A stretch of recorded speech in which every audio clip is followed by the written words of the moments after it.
Pria itu sedang mengemudikan jet tempur, siap untuk pulang ke rumah untuk merayakan Natal. Tidak lama setelah jet lepas landas dari landasan pacu, lampu bandara tiba-tiba padam. Namun pria itu tidak menyadarinya.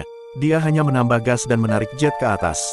Setelah terbang selama 1 jam, beberapa kilatan tiba-tiba muncul, dan instrumen mulai rusak. Pria itu mengetuknya beberapa kali dengan tangannya, tetapi tidak ada yang berubah. Dia segera membuka buku petunjuk pengoperasian dan mengikuti langkah-langkahnya. Namun, instrumen tetap tidak merespons. Jadi, dia segera menelepon menara kontrol, tetapi tidak ada jawaban. Dengan cara ini, pria itu benar-benar tersesat. Sekarang, jet tempur itu terbang di atas lautan, dan bahan bakarnya hampir habis. Tepat ketika pria itu terus mencoba berbagai operasi, kabut tebal tiba-tiba mulai bergulung dari langit. Jadi, dia segera mengurangi kecepatan terbangnya. Setidaknya itu bisa menghemat bahan bakar. Namun tidak lama kemudian pria itu mulai merasa putus asa. Tepat ketika dia akan menyerah, dia tiba-tiba melihat seorang pembom muncul di depannya.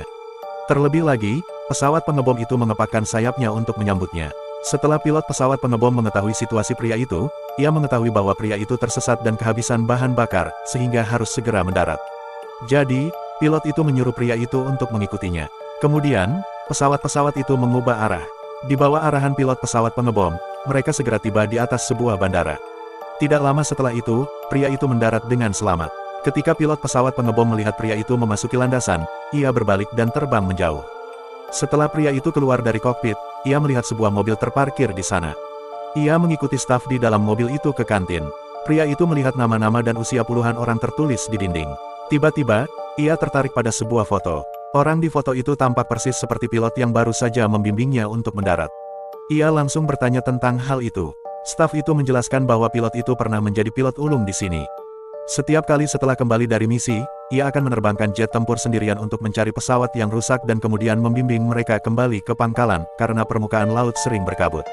Beberapa pesawat kehilangan arah. Setelah mendengar hal itu, pria itu langsung berkata bahwa dialah yang telah dipandu untuk mendarat di sini oleh pilot tersebut.